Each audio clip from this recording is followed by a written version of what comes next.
welcome to the Spoken Truth. I'm your girl, Brandy. Listen, I have a person on tonight that's on the show. And let me tell you something. I admire her strength, not just physically, because the girl works out and she don't play. She's a physical trainer. But I admire her strength mentally and emotionally and spiritually.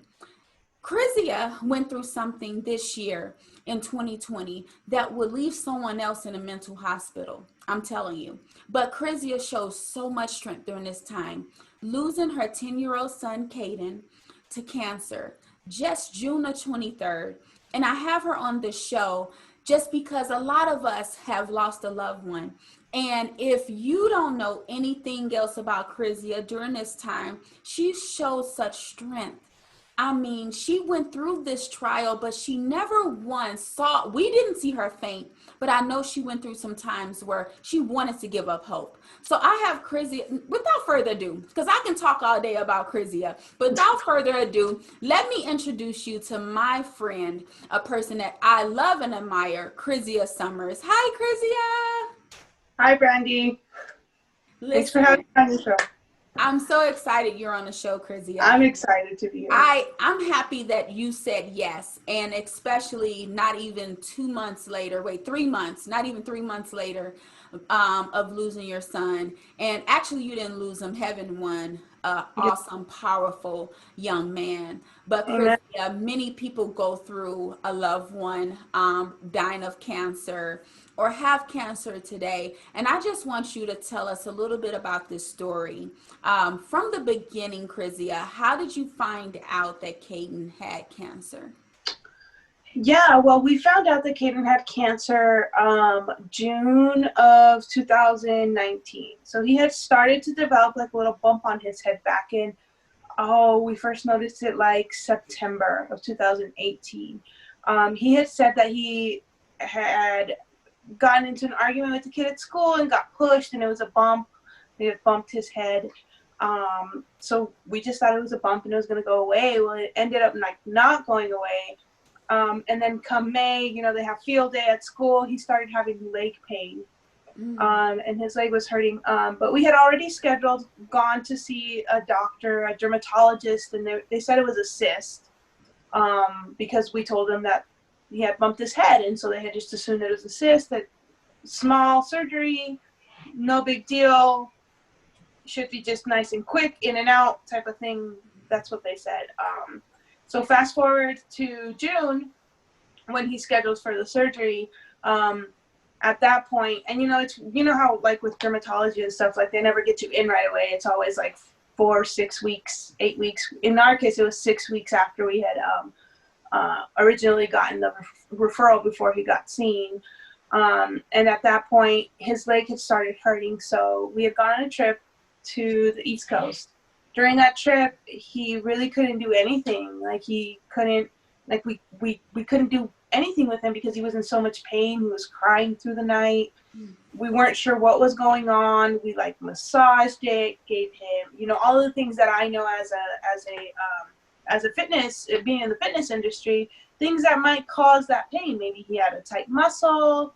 We tried giving him, salt and potassium, thinking maybe it was like a mineral imbalance, and that's why his leg was hurting. So after we tried everything, we're just like, we don't know. So let me ask you this. Sure. It started with a bump on the head. Then he started having leg pain. And with that being said, any other symptoms that he had? Well, now that I think about it, now that I know, there were a lot of things that, there were a lot of things that Kaden had, actually, that were, now with the experience that I have, I look back and I'm like, why didn't I pay attention to those things? For example, he always had a hard time with his digestive system, going to the bathroom. He'd be constipated for days at a time. He, would always complain that he had like side pain, that it would hurt. And so we'd be like, but you know, why? Like you shouldn't hurt, you know, like you just think you're a kid, like Right. you're not, you don't even know, right? Type of thing. Yes. So there were some symptoms, but I didn't really associate them with it being cancer until his leg started hurting. And I knew that he wasn't faking, and I knew that he was in pain, and I could see it, and I could feel that there was something off and wrong. And I knew that, I just knew it.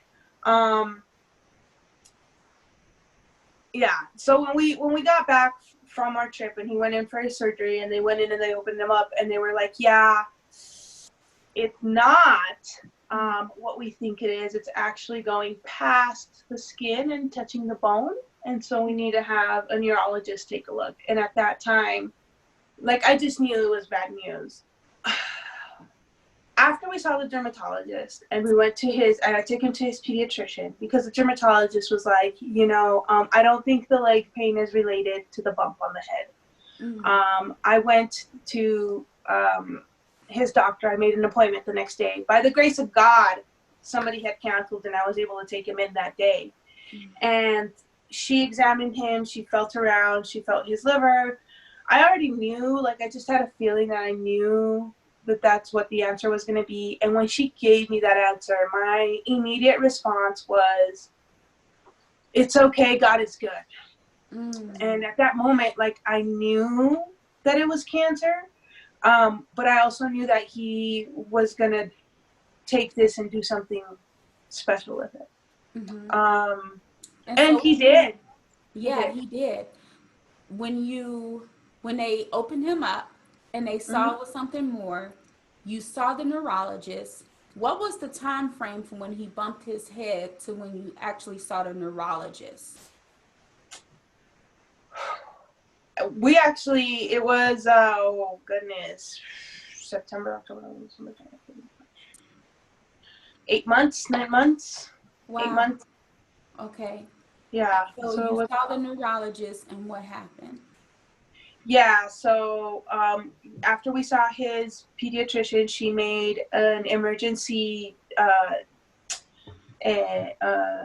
appointment for us at Children's Hospital the very next day.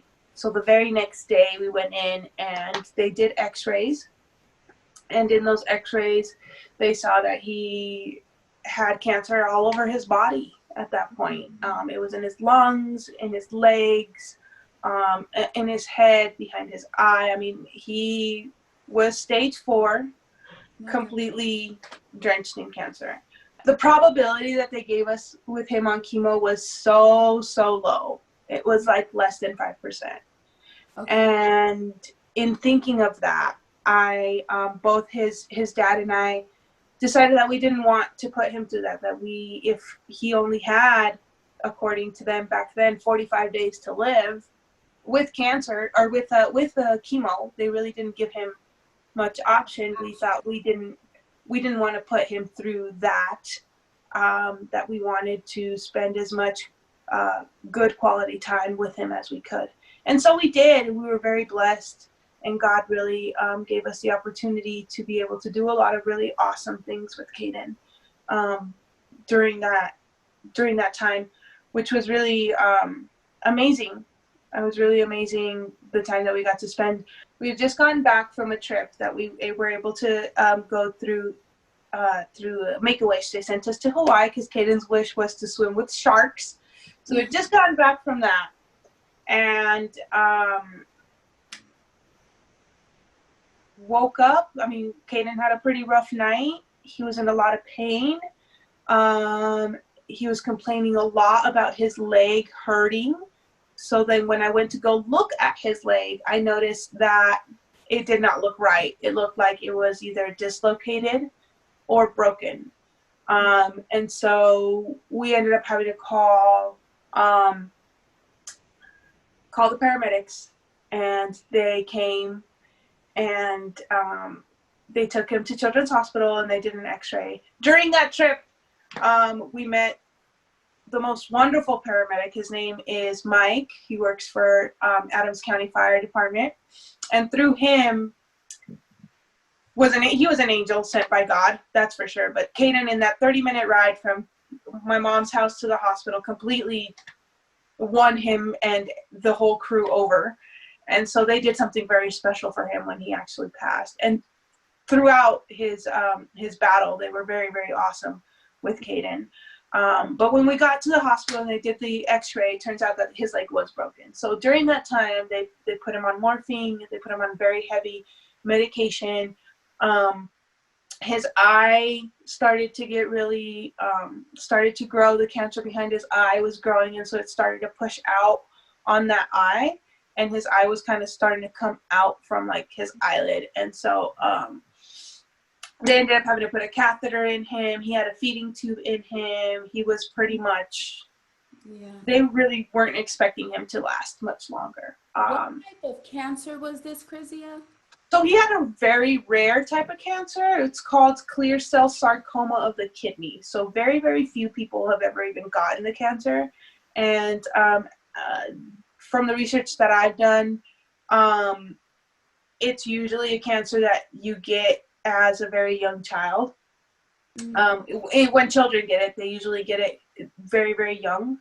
And with how big Kaiden's kidney, because Kaiden's kidney ended up having to get removed, and he had a 15-centimeter kidney. I'm assuming he most likely this cancer started growing when he was, probably a young toddler, like 2, maybe even 3, just based on how big the kidney is. I mean, if you think of a 9-year-old's kidney, they're tiny. Our kidneys aren't very big anyway, and for it to be 15 centimeters, that cancer had been growing in him for a long time. So it was a very, very rare type of cancer. And after he broke his leg, and he ended up having to get, the feeding tube and the Foley and everything, he started bleeding. And from his 45 days that they said that he would live. This is past that 45 days. It was just right. It was about, oh goodness, it was about midway. It was about 20 days in to when they had told us that he had 45. So at this point, they were like, he's not going to make it very long at all. And I just didn't want to be at the hospital. Like he started peeing blood, and I'm like, just let us go home. Like, if he's going to go, I want us to be at home. Send us home. So they ended up sending us home with hospice. And so at this point, Kaiden superseded the amount of time that they said. So it's past that time. What were the nurses thinking at this point? Because man said, okay, he have this date, this is expiration. But our God said, no, I have a better plan. And so at this point, what was going through your head, and the people that's in that, of course, that profession, that at this point you have to decide to do what you feel that's best for your son according to your faith, but you have opposing sides saying different. What were they saying at this point? He went past that time. Oh man, it was just, I don't know. Kaiden was like the book of I don't know, because they never knew everything that they had seen and that they expected, and they're like, okay, this is what we're seeing, this is where it's headed. He just they came in, I remember this was like late November. They came in to give him, checkups, because they're always checking him up. And the doctor that was the head doctor in charge of hospice looked at him, checked him, and she talked to us, and she's like, yeah, we really don't think he's going to make it more than a couple of weeks. We want to get you guys prepared, which is their job, right? To prepare us for this. Exactly. And so we're like, okay, well, it got to the point where we gave him the first set of stem cells in October. and then we were scheduled to give him a second set in November. Mm-hmm. And no, we gave him 2 sets. We gave him one in, I'm sorry, it was September and then October, and then we were scheduled to give him a third one in November. That's what it was. Okay. Come November, Kaiden decided he didn't want to do it anymore because it was a process where you have to get poked, and he hated it. He didn't want to get poked. And he didn't want to eat the food. He didn't want to do the diet. He wanted to eat whatever he wanted to eat. If you were to tell anyone about, like, because I know that you are a health nut, I should say, and so you even told me about monk fruit, and that's what I use as sugar. And so you told me a few things because I was going through a change in my diet, and I listened to you. So I know that you know your stuff. Would you say that if anyone going through this with a loved one, to change their eating habits, would that be something that you suggest? I would suggest that because during that period where Kaiden came back to life, Mm-hmm. We were on a very strict diet. We had cut out all the meats. Everything was vegan. We were doing the stem cells. We were doing, I was buying him all organic food. I was making all of his foods, like fresh every day, making sure that it was like the cleanest, purest food for him. And that was during the time period where we saw the best improvement in him that I recall. I remember him telling me we was at the church and he wanted a snack. And the cutest thing ever, I was like, you want this, you want this? He was like, let me look, what's the nutrition facts on there? And so you cut out sugars. Yeah, we did. Okay, and no meats at all at this point. No meats. Yeah, I was giving him, for like there was a period for about 3.5 weeks where we did just go all vegan, and we were doing mostly alkaline. I started looking up things from Dr. Sebi, so I do recommend that if you are going through any type of health problem, that you look into Dr. Sebi. His methods have seen a lot of results. But it's something that takes more than 3 weeks. But during those 3 weeks that we did it, I saw improvements in Kaiden. I saw a lot of improvements in Kaiden. That was the 3 weeks where we were able to get him out of the bed and into the wheelchair, and he was building Legos again, and he was able to move his legs on his own and things like that he wasn't doing prior to the stem cells and prior to the change in the diet.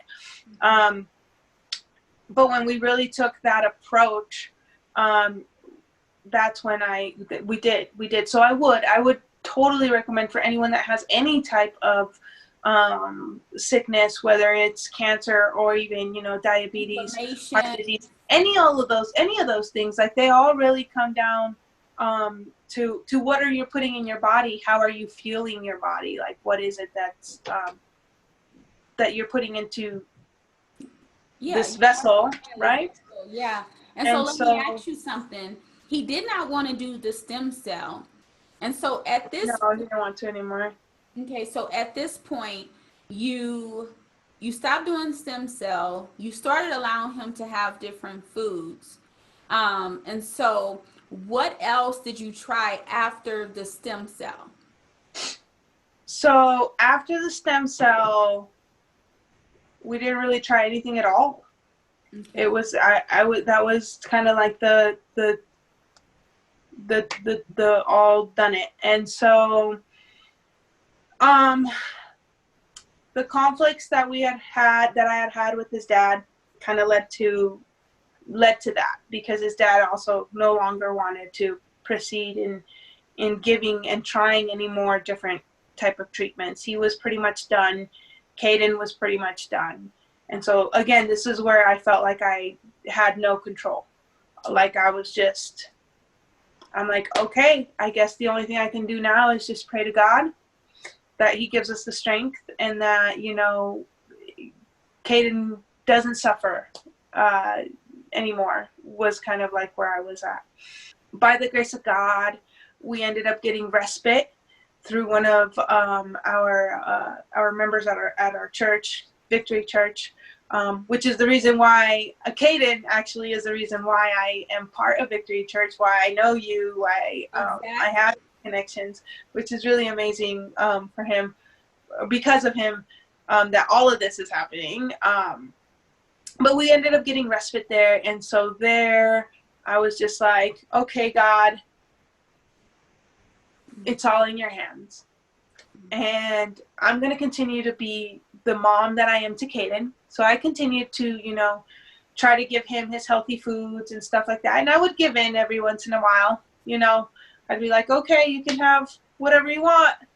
And so he would be able to get whatever he wants, and his, Italian trio from Olive Garden and stuff.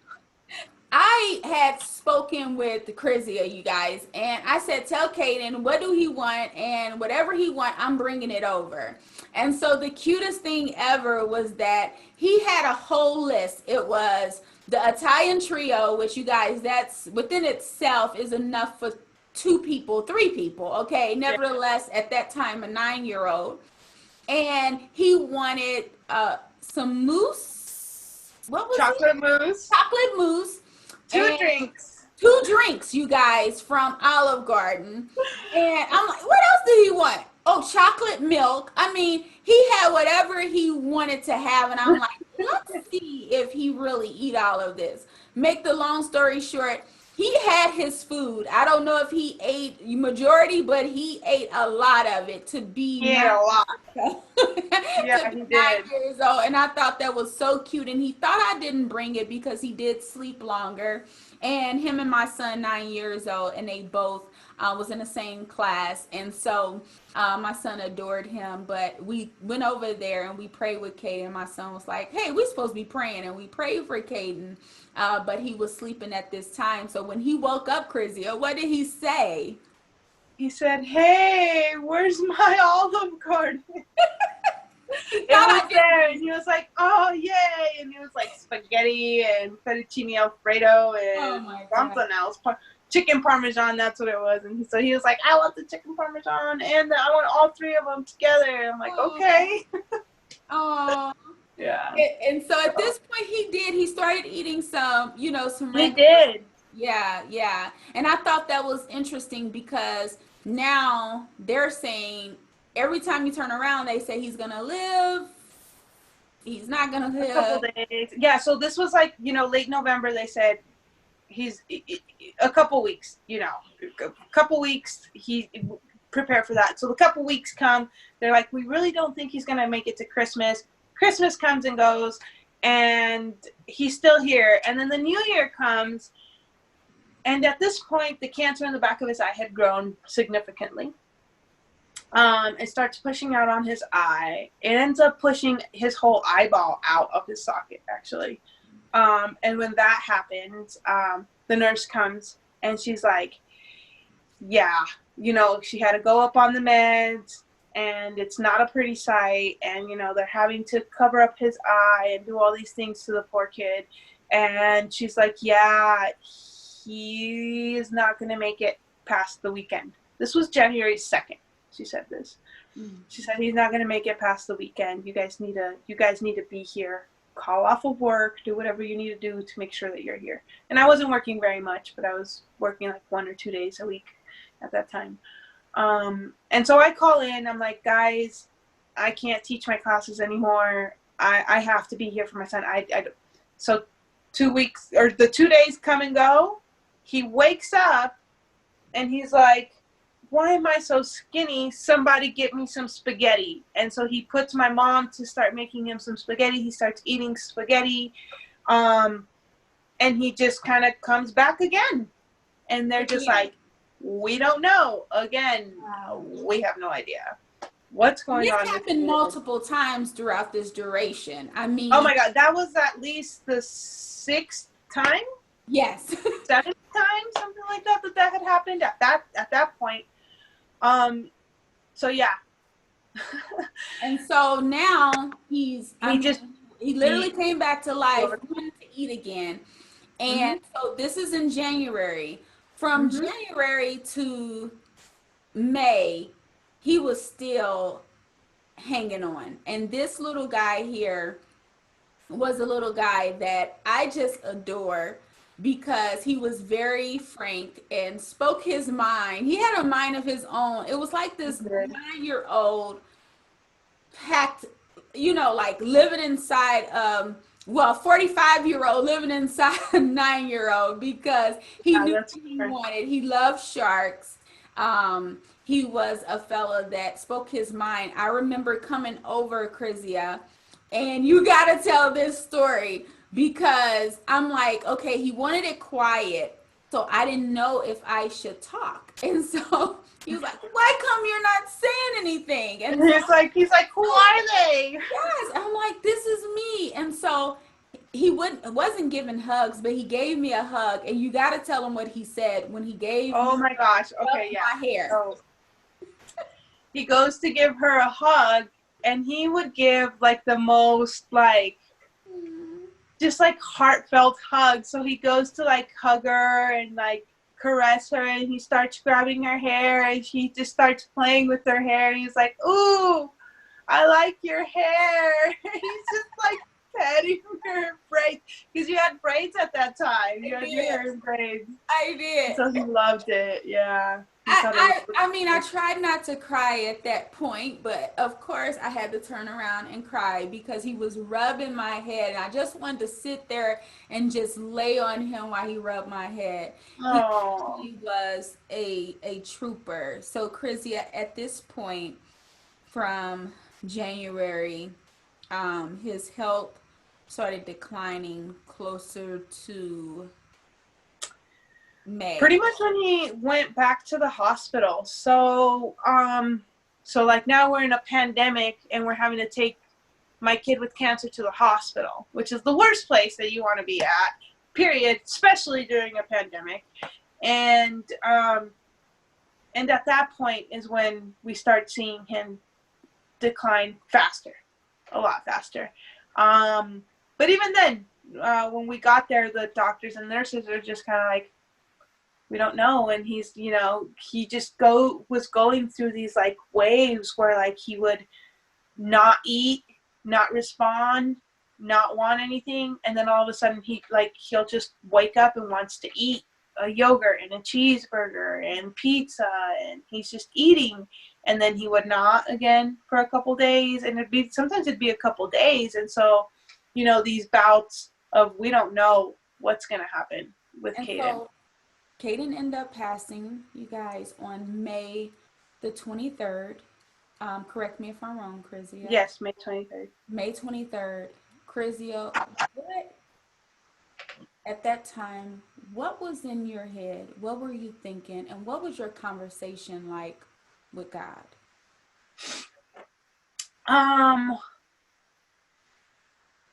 For me, like I really didn't like lose my faith completely. Like I still always had that mustard seed of faith that God could heal him. He really could. And so, yeah, like my conversations with God during that point were pretty much like, God, I know you're in control, and I know that you have a purpose.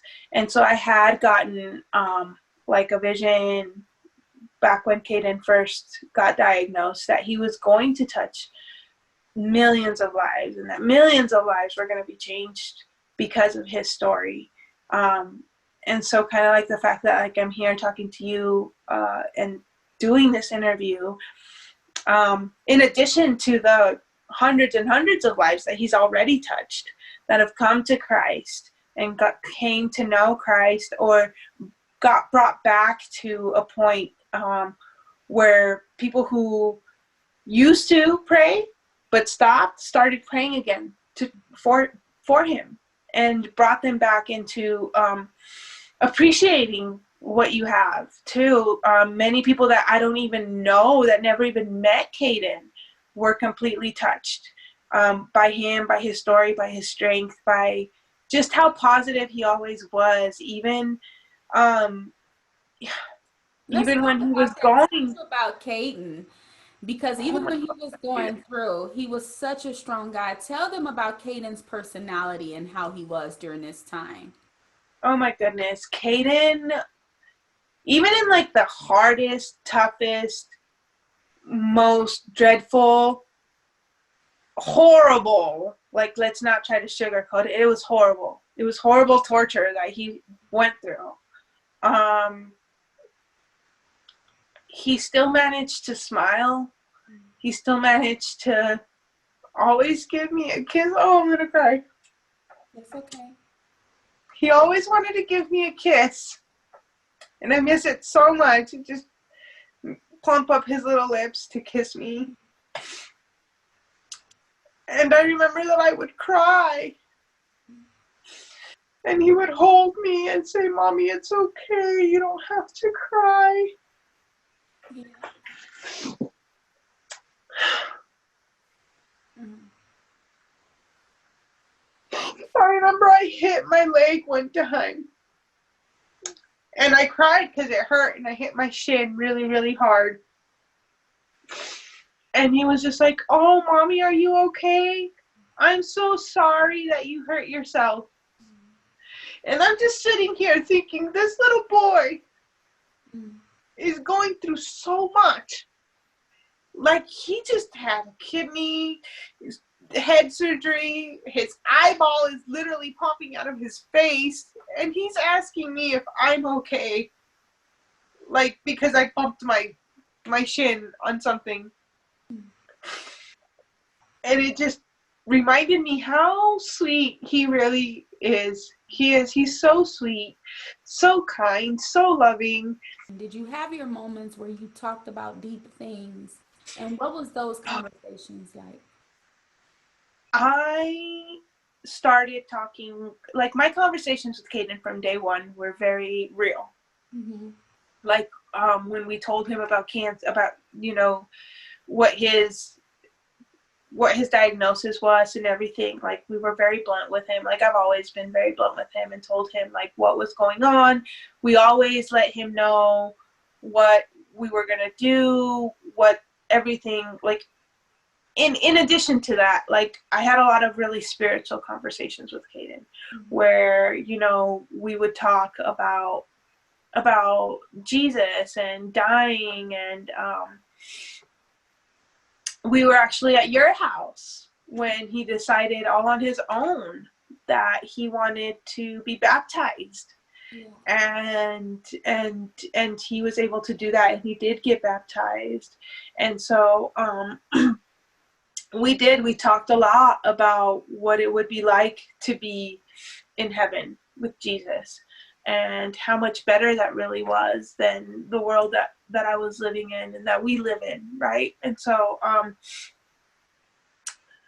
when Kaden, with him being baptized, that was the most anointed moment ever. it was beautiful for sure. That day.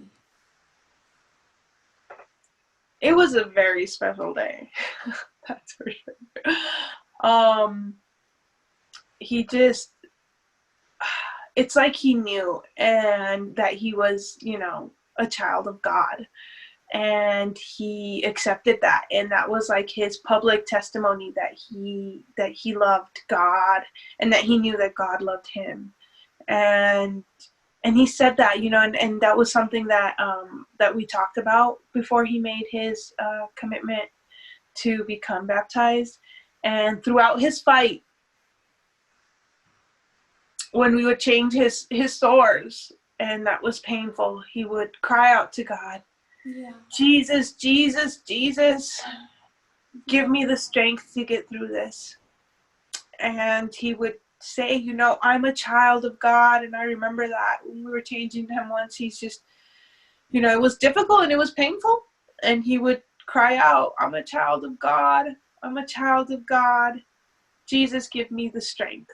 And he would always cry out to Jesus for the strength. And Jesus gave him the strength to fight as long of a battle that he fought. And he ended up living how long past the time from August to the date that he actually passed? How long was that? Because they gave him 45 days. It was about 10 months. 10 months past the time. Come on. You cannot put a time on God because God is time. And Mm-hmm. so he passed May the 23rd, Krizia. Tell us about that day. We know that the time is very, very close, that it's going to happen very, very soon. And I remember asking Kaden for a kiss, and he went like this, mwah, and gave me one little kiss for the last time. And I just remember holding his hand, praying with him, just telling him, baby, this is okay. You're about to go see Jesus. It's going to be wonderful. You're about to be set free. You're not going to be stuck here in this body anymore. You're going to be there, and I'm going to be there soon too. I'll be there soon. Monse will be there soon. You're going to see all of us there very, very soon. And then I just remember hugging him, holding him. I'm laying like right next to him, and I'm holding his hand. And that song, I think it's by Chris Tomlin, comes on, and it talks about like I'm going home, where the streets are golden, and like that's just playing over and over in my head. It's playing over and over in my head. I know that Kaden was waiting for the right time to go. And I know that in his heart, that right time was with me, because he knew that that I would, I don't know, I think he knew that I would be the only one that would be able to handle it. He knew that my mom was going to freak out. He knew that his dad would freak out. And so it's me and my mom in the room. We've been in the room with him for about 3 hours now. It's about 9 o'clock. 9-ish. We had ran out of the little guest room just immediately. Like, no, I didn't have my shoes on. She didn't have her shoes on. So she went to go put on her shoes. She goes, I'm going to go put my shoes on. I'll be right back. So literally, as soon as she stepped foot out the door, I heard Kaden go, and I said, it's okay, baby. You can go. And at that moment, that was his last breath. That was his last breath. And so it was just me and him together when he took his last breath. And when my mom came back in the room, she noticed that he was no longer breathing. We called the nurse. She came, and they confirmed that he had passed. And I didn't really, like, my mom was very upset. She was very, I guess she reacted in a very normal way, right? She was crying and, like, banging on the bed and very distraught. And, I, on the other hand, was not. Like, I was very, like, calm, and I'm, like, hugging her and comforting her and just trying to let her know, Mom, it's okay. Like, he's free. He's free. Where the streets are golden, every chain is broken. Oh, I wanna go. Oh, I wanna go home, where the fear is gone. I'm in your open arms, where I belong. Where I belong. I'm going home. I'm going home.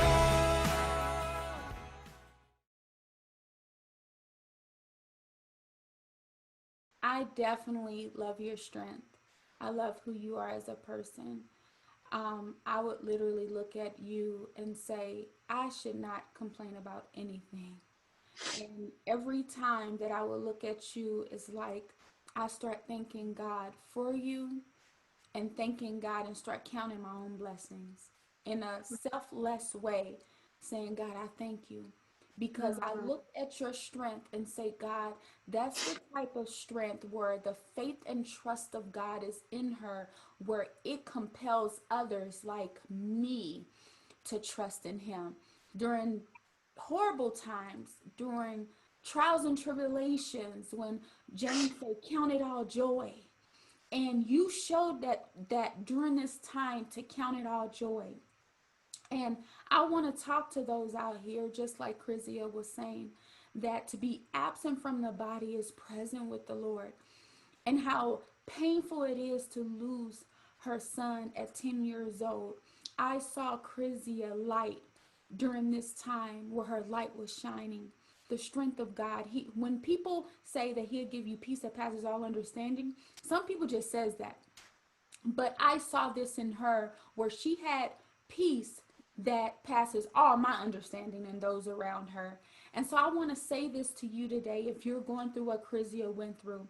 The Bible says in Revelation 21:4, He will wipe every tear from their eyes, and there will be no more death, or mourning, or crying, or pain, for the old order of things has passed away. And the Bible says in Psalms 34, the Lord is close to the brokenhearted, and He saves those who are crushed in spirit.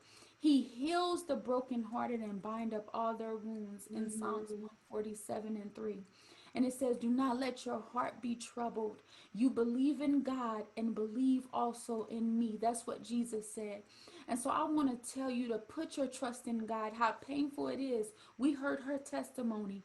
Through it all, she maintained her sanity, but only through Christ. And I want to Mhm. tell you one today to keep God close to you, because I'm gonna tell you, he the only one that can wipe away those tears. Not that the pain would just totally be gone, because like she said, it's not one day she don't think about her son, but she have peace that passes all understanding. Men Mhm. won't understand your strength and your trust in God, because God will give you strength. So I want to tell you on tonight, trust God and trust the process, because many souls came to Christ through Kaiden. There was purpose in that young man's life. Many people saw God in him and in his mother. And so the Bible says, brothers and sisters, we do not want you to be uninformed about those who sleep in death, so that you do not grieve like the rest of mankind who have no hope. For we believe that Jesus died and rose again, and so we believe that God will bring them with Jesus, those who have fallen asleep in Him. So we trust that God will bring him, which He did, to him. We trust in Him that we will hold on to the hope and our hope in Christ. So, guys, we love you. Krizia, thank you on tonight Thank for you. bringing your peace, for bringing the joy that God has given you to all of us all across the globe. We love you, Krizia. We're praying for you. And I can't wait to see what God do through you and through this interview. I felt God all in you, my friend. Thank you for joining us. Thank you guys for joining the Spoken Truth. We love you guys, and God bless.